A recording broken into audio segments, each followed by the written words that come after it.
I don't even know how it happened. Some of it is traumatic brain injury from an automobile accident. Some of it is that's just the story of my life, and it was a pre-existing condition. I have just, I'm the same guy that failed English. My kids asked me the other day, did you ever fail a class? I was one that never studied, never really, school was necessary in order to play sports, was kind of how I viewed it. But I still got A's and B's. But I did 1 year fail English. Of all the courses I ever failed in school, what do I do one day? I go, you know what? I get so sick of saying the same stuff over and over again. I should just put it in a book once and for all. All these stories everybody loves hearing, I'll put that in the book too. And people will look at me and go, have you ever written a book before? No. You failed English. How are you going to write a book? I'm going to sit down and write a book. Me and my cat, we stayed up every night. 4 weeks, 5 weeks later, it was done. After editing, a year later, it was printed. Boom, I wrote a book. Victoria Jackson called me and said, I'm going to make a comeback on stage from taking off in comedy and from overcoming cancer. I would like you to open for me. Have you ever done stand-up comedy? No, but I'll do it. At Zanies, they thought I was a stand-up comedian. They were talking to me about my set, my walk-up music, my walk-off music. What the heck? So I don't know who contacted me. You want to make a movie? Do you ever act? No, I've never acted in my life. But sure, I'll make a movie. And thank God I didn't ruin it. Came close, but didn't ruin it. Fred and Sharon Wilharm have made great movies. And Summer of 67 is what Sharon, the director and writer, often bragged, this is it. I'm not doing any more after this, which I didn't believe when you said that. But your labor of love is finally edited, ready, and we have it opening at 100 Oaks, Regal 100 Oaks, on Friday night. We're going to have our red carpet opening on Saturday night, which I can't wait to finally see the finished product. So congratulations on your movie. Thank you. Why was this movie an important story for you to tell? Well, I know the answer, but they don't. Well, yeah. This is based on my parents. My dad was on the USS Forrestal when I was a baby. And so growing up, I didn't know all the details. I just knew that something bad happened when Daddy was in the Navy. And it wasn't until I was older that I heard the story about the Forrestal fire. And I really didn't think anything of it until as I got older and I heard it. And the thing that stuck with me was that it was 3 days. I get to direct you for a change. Could you be a little bit closer to the mic? Okay, go. Gosh, my voice normally carries. And can we do that take again this time? Everything was great, but just do it completely different. I think you're just making fun of me. I am. I just wanted to direct you for a change. I got a lot of revenge. To get. No, but how many movies have we had, war movies have we had? They were very much more popular in previous decades, but every decade produces, we still do. Now we do more golf or, Iraq or Afghanistan. But growing up, how many World War II, World War I movies did I see? Tora Tora Tora was one of my all-time favorites. But we very rarely ever look at war and the impact at home. Exactly, because that's what hit me is picturing my mom and those other women, they heard it on the news. There's this fire 3 days before they found out if the men were alive or dead. And so that made me think about the war in general. What is it like for those women waiting? And so that's what I wanted to share. And now I have kind of some cool things. We actually connected with the USS Forrestal group, and they are having a reunion in September, and we are going to Norfolk and going to be showing it with how them. Cool. So that's going to be really cool. I did not know that one. I know. Anytime you do a period piece, it's a challenge. What did we wait on that hearse? A good 4 hours, I think, waiting on our vintage 67 or whatever it was. It got there. It broke down. The casket eventually got there. But those challenges, and I think it's the first period movie you did. So how do your thoughts on the challenges of that and what people can enjoy about that? We did the best we could to make it really appear to be 1967. We did, and the comments have been, especially from people that were there, have been, you got it.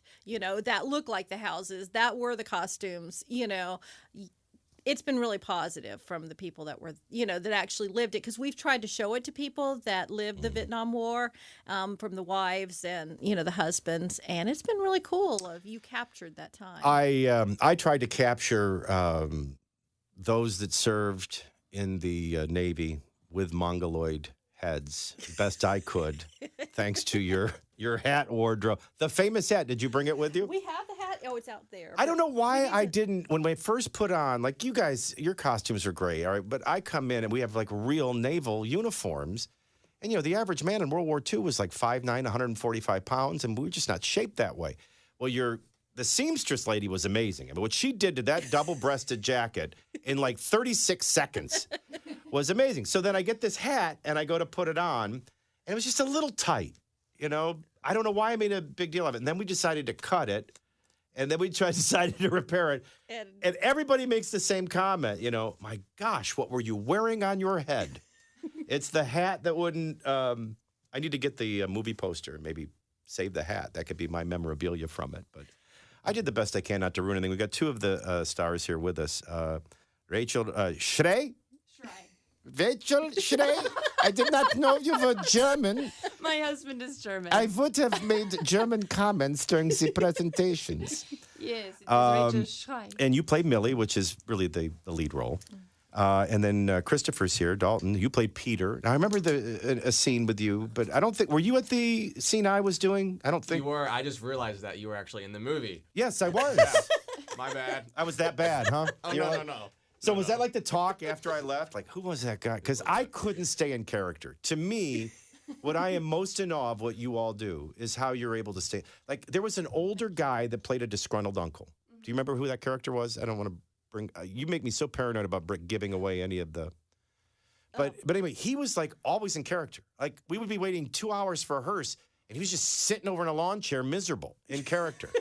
And see, I can't do that. I mean, I knew my lines and all that. Now, Nick and I played a little game on the way there and changed them. And then when it came time to do them, I couldn't remember the real ones. But, like, for me, the hardest scenes were when we weren't mic'd. They were doing aerial shots. And I'm supposed to stay in character. And it felt stupid to me. Yeah. I don't know how you guys do that. Talk into the mic, though, by the way. But, you know, that to me is that a common big challenge for somebody that's never acted before? Yeah, definitely. I've only been acting professionally for about 2 years, so I'm still fairly new at it. So that is something that for sure Do you feel had more to stupid? practice. Like if we're mic'd and we're doing dialogue, that's one thing. But when it's an aerial shot and I'm just walking up to you and they're taking from far away, Yeah. you know, I'd be more inclined. I was cracking jokes, right? You know, Right. and then I got yelled at by you, I think, or no, I got yelled at by one of the other actors. You're changing our reactions by the things you're saying, which I had no idea. I didn't know what I was doing. But. Yeah, I think it just takes practice and it just takes a mindset of, you know, just really being present in the scene. And then it helps you just stay focused and then it doesn't feel silly because it's real. Now, I am the final scene of the movie by watching it. Yeah. And I had no idea. The fun part, when you were doing the aerial, the one lady from Oklahoma that was an actress was filling, it was funny, and it probably looked fine from the aerial. She was filling me in on who all you were and what you had gone through in the movie. Really? And I'm like, well, who's that? Oh, well, that was, what are you? What are you? And so I got the scoop. That would have been handy information for me to be in character in my giant hat. Well, yeah. Had I known. Millie, the character, what did she Yes. mean to you? So she represents basically kind of a universal woman who lived through that time. So she's a wife, she's a mom, and when her husband goes to war, she has to keep the pieces of her life together. She has to keep things in the house running. She has to continue raising the kids. Didn't you have the crazy mother-in-law? Yes. And the Can I crazy say mother-in-law. that at least? Okay. Well, you got me paranoid, Sharon. This is what happened to me on the set. By the way, you were this is going to sound terrible. I shouldn't do this in front of you two. I loved your scenes in the trailer. You're actually good. You scare me. I hope I'm far away I'm close to you in the trailer, but I hope I'm far away from you in the movie. Oh, you're not. No? His scene overlaps yours, and Great. But the only thing I was good for was the narrative. you did a great You know, when job. you did that, where did you do that beautiful aerial shot? It was like hills and so during the trailer where I come on, that was gorgeous. Probably like a mile that from was my just house. spring. 2 drone shots, one at the National Cemetery. Well, no, not that one. And then the with the T-bird. Yeah. Yeah, that was out in our county, Robertson County, tobacco fields, that kind of stuff. My gosh, we have a beautiful state, don't we? do. Yeah, and you guys captured that. All right, so that's Millie. You got hurt in intramural basketball, I think, in the movie, but I'm not supposed to bring up you got basically, hurt. Yeah, spoiler alert. You must have got shot, right? Yeah. Like big spoiler alert. You must have got shot. What did you get? So I play Peter, which is Kate's boyfriend, and Kate is Millie's sister. Is that the one that's swinging 60s? Yes. Yeah. Yeah. So he's this ambitious, like naive boy who wants to go to war and wants to serve his country, and he's patriotic, but he doesn't quite realize what that means, and this becomes a conflict in his and Kate's relationship, because that's negatively impacted her family, the war. So the audience gets to see kind of how that plays out in their relationship. Oh, it works out good. Well, you had a good-looking girlfriend until you got shot. You had that going for you. I saw you on the stoop talking to that microphone. So I don't know because I only see what I see in the trailer. But you obviously went off to war too, right? I go off to war. Yeah. I go off to war. But at least he knew how to talk to his girls before he left. You could have learned from that. Well, you're looking at Sharon. Why didn't Sharon write it, right, is what you're thinking. This guy was smooth, man. If he came back alive, he had her like this. You guys were like, oh, let's go to war. Yeah. But you were like, we got this time together. I had to let her know. Hey, baby, I was attracted to you physically in that scene. Thank you. Was this, you're only 2 years, but this was far from your first, or unless that was the first shooting, because you've had two others come out, haven't you? Since, or one other? Or am I thinking of the other girl? Somebody else had another movie come out. That was Bethany. Oh, Bethany, okay. Yeah. So this was this your first? So no. this was my first real feature. Okay. I've had some other independent features I've been a part of, but they weren't. Okay, that makes me feel like crap. Was this your first? It was my first feature, yes. All right, that really makes me feel like crap. This could not have been your first. It was my first feature, yeah. Now I don't like you anymore. So here I'm thinking I'm the only one that had never done it before, and you guys are all that good, and you had never done it before? So this is just not a gift of mine, is it? Sharon, be honest. Did great. How bad do I look? Do I ruin the movie? Well, haven't you seen the reviews where they're all raving about our ensemble cast, and they said one of them said there is not a cringe-worthy performance in the movie. Wow. He said that. Everyone says. Wait a minute. How many seconds did I how much did you cut out? What am I like there for 1 second? Is that trailer clip as long as I'm in the movie? No, It's you all were there. Every bit. They like you. All right, Summer of 67. Do we have the trailer? Let's give everybody a little sample of it. 10/19. The opening is 100 Oaks Friday night, which is tomorrow night. Our red carpet grand opening or premiere is Saturday night. I don't know why we flip-flop that. Probably So somebody weren't the actors to come? wasn't available. So who would we hold the whole thing up for? Who was it? It was just a lot of them are coming from out of town. We had actors from all over the Who was the woman from Chicago that plays the nasty mother-in-law? She is spectacular. And she will be there on Saturday. Oh, I can't wait to see her. Yeah. She was really terrific. Now, she has been in a ton of movies. Yes, people are going to recognize her face, I think. Yeah. She was actually the nicest to me. Huh. I don't want to say anything. Rachel, does you it were the say? coldest. Oh, well, I was focused, Sorry. Very, very getting in cold. character. You weren't in my scene. I would have loved to have hung out with you. Oh, yeah, that was really cool. Here is the trailer because you never know what Sharon's going to yell at me for saying. I don't want to give anything away. Can I mention they go to war? Is that safe? Okay. I mean, there's certain things that happen in the summer of 67. Well, you could say one guy lives, one's injured, and one's missing in action. We just don't know which one. Oh. It's like a dinner mystery. Summer of 67. It opens tomorrow night at the 100 Oaks with the red carpet premiere Saturday night. And here's the trailer. Hey, I'm Van. Van the man. The guy honks and you go running like in the swinging 60s. So, you come around here much?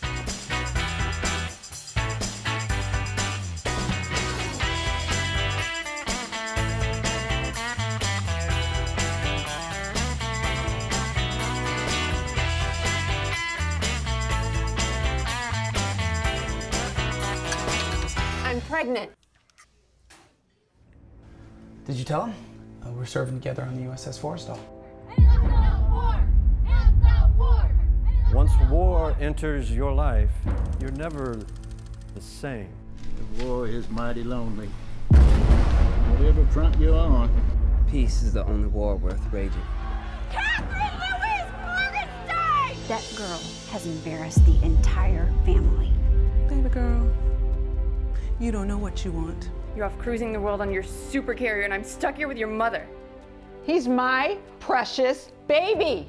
They're all just a bunch of baby killers. I'm where I'm supposed to be, doing what I'm supposed to be doing. So sorry. It's not the first time. It won't be the last. Whatever happens, we'll always have this time together. I love you.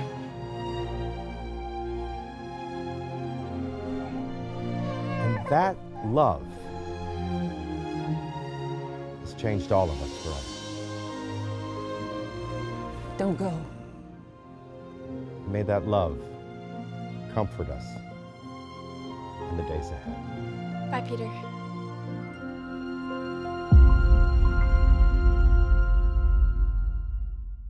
Now can we go on our honeymoon? One little trailer. So, thoughts on the movie in general? Why should people go see it? They should go see it because it's unique in that it's not a war story told on the war front. It's told on the home front. And I don't think, Sharon has said this before as well, I don't think we've ever seen a movie that's told solely on that perspective. So that'd be a great thing for people to go and see. You don't have anything to add, do you, whatsoever, Christopher? That was beautiful. I have not seen it yet. I'm excited. Nobody has seen it. We saw it at mid-10. Oh, that's right. We could have gone last week or whatever it was. Yeah, and she won Best Lead Actress. Did you really? Congratulations. Thank you so much. His love interest won Best Supporting Actor. Now, she was, I got to tell you something. She was the one that was the maid. Mm-hmm. And she's been in a lot of movies. She was spectacular. I mean, you can. Awesome. Am I the only one that you can tell, man, they're pros? It's like. Oh, yeah. But you were very good, too. How did he not get an award? I don't know. I think because, They're racist. The girls That's exactly have what more it was. screen Don't you time. think? I don't think so. I think it was. Well, Sharon got it. Oh, that's true. There goes that theory.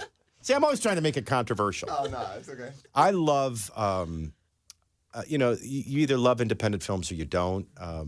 What I love about independent films, and I will say it this way, this is not because I'm a part of it, just in general. I'm not real excited about what major film houses are putting out right now. I think we've lost our storytelling. Now, independent films have not lost that. That's the heart of what they have, a story worth telling and putting together a team. It is proof you don't need a lot of money to tell a great story. Technology, of course, has closed that gap a lot. He's very, very good at what he does. He is. I mean, you shoot a beautiful movie. You really do. Thank you, but this isn't going to win any awards because I keep laughing. You could have edited the hat. You could have done something to shrink this hat in post. I don't think there's any CGI capable of that. This hat could fit a teeny tiny person, John F. Kennedy in 1941, or it can fit Andre the Giant today. It's very adjustable. Guys, it was great meeting you that day and for putting up with me. I had no idea that you all are rookies, too. I really feel bad about myself now. I thought you guys were like pros, and for winging it, I did okay. But we'll all find out together. It worked out really well. You can't tell who's done it. Are you going to make another one now? No. You really? She meant it, Fred. Why do you hate this so much when you're so good at it? Well, what I'm wanting to do is travel around and teach. Okay. I'm teaching in August. I'm teaching marketing for movies. Just this past weekend, I was teaching screenwriting and visual storytelling. So I'm passing it on to these young filmmakers so that. How many of our cast were from Tennessee? About 80%, 90%? Close? Not quite? Probably about 60%. 60%. So you're going to see a lot shot a lot in Robertson County. Yes. The National Cemetery here. And also Bowling Green. We shot in Bowling Green and Trenton, Kentucky. So you'll see a lot of familiar areas. Yes, you will. Some of these are your local talent mixed in with some others from, she was from Chicago. The other one was from Tulsa, I think, that I knew of. Yeah, although she now lives in Chattanooga.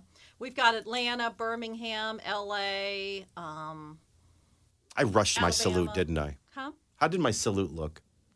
We had the Forrestal guys review the film, 3 of them that were on the ship. Nobody said anything about your salute. Really? They were good with it. I had a Green Beret guy say he gave it a 7 out of 10, which was a high score for him. I felt rushed. We did have a guy that sent me a message to make sure that I knew that the picture of Cameron, his hat was his sailor hat, which is a cover, in case you want to know the technical term. It was not on his head properly. But not mine. And he yelled at me. And No mention of my hat? No, I know. He just complained about that one. So. I am excited to see the final work. I don't know how you guys reacted, but my take was I'm too ADD to do movies. I mean, to sit around 4.5 hours. How many times do we have to wait for the guy to go stop weed eating, for example, or stop mowing, or then the hearse broke down, then the casket was late. I mean, that indicates somebody died. Obviously, there was something in the casket, but the sitting around for 4 hours to do something for 2 minutes, I was in awe of how well you guys did, and I'm sorry if I got you out of character. Oh, no, you're fine. I can't indicate, she's got me paranoid, but you may or You may or may not have been grieving at the time I met you, and I think I shamelessly hit on you. But that can happen with your first time acting. Thanks for letting me be a part of this, Sharon. Thanks for writing your heart. And I know this was all the way from childhood, and now you're only 21, but finally people are going to be able to see this vision come to life. So we encourage people to go to the Hundred Oaks Theater. I think that's Regal Hundred Oaks. Just down the road from here. It'll be Friday night. We'll all be there for the red carpet Saturday night. 7:10 is screen time? Yes, and now Fred and I will be at the Friday night, Saturday night, and Sunday Do you do night Q&A screenings. afterwards kind of a thing? Regal apparently doesn't do Q&A, but we'll be standing at the doors. Good, because I'm unsociable. We're going to hand out boxes of Kleenex. Boxes of Kleenex? Yes. Did we win any awards other than... We've only been in one film festival, and we also won Best Soundtrack, which is pretty cool. Which was extraordinary because, well, let's face it, they're cheap. So we didn't want to pay for any right. But we went ahead with, that was local musicians. You want to give us a plug? Because that really is one of the most extraordinary things that you accomplished. Scott Southworth did a lot of the hippie-style protest music. I wrote it, he sung it, and I had a friend in Florida do part of it, and we had a lot of people involved. I mean, for never using any of the music of that period, it feels like it. No, and we did have, there's a company that does like licensed, kind of like stock music that we use, but it was all modern music. But we just searched really diligently. We had a lot of composers that contacted us, but we knew exactly what we wanted. We had this sound that we wanted, and we knew it was not going to be your traditional little tinkling piano, which is so. And we didn't want the big, just the theatrical, because this isn't that. We wanted hippie music. We wanted acoustic guitar, and so that's what we got. Love it. Summer of '67. It's finally at the theater. Friday, Saturday night. We'll be there Saturday night. 7:10 at the Regal Hundred Oaks. And, Rachel, you're terrific. Congratulations on your award. Thank Peter, you. Congratulations on being not acknowledged at all by anybody at the Middleton. He was also great. But but like me, unacknowledged. I don't have an award or anything I'm unaware of, right? No. So apparently nobody at the Middle Tennessee Film Festival saw anything worthy of me. And I'm sticking to my story. You should have won. It's racism. I'm going to do that in the next half hour on the air. Racist Tennessee Film Festival. You guys are all terrific. I wish you the best with this movie. I can't wait to see how well it came out. I'll be there Saturday night. Okay. God bless you. All right. Oh, to get tickets, they just go to the theater, right? I mean, I don't have to do any plugs. Although there's a good chance Saturday will sell out. Yeah, because we're all there with our families. Our butts took up all the seats. Yeah, you can do Fandango as well. So And Fandango are at the box office at the Regal 100. Well, if you want to see how bad I am on picture and how great Rachel and Christopher, and I missed your first name, Gerald are, go Saturday night, and we look forward to meeting you there.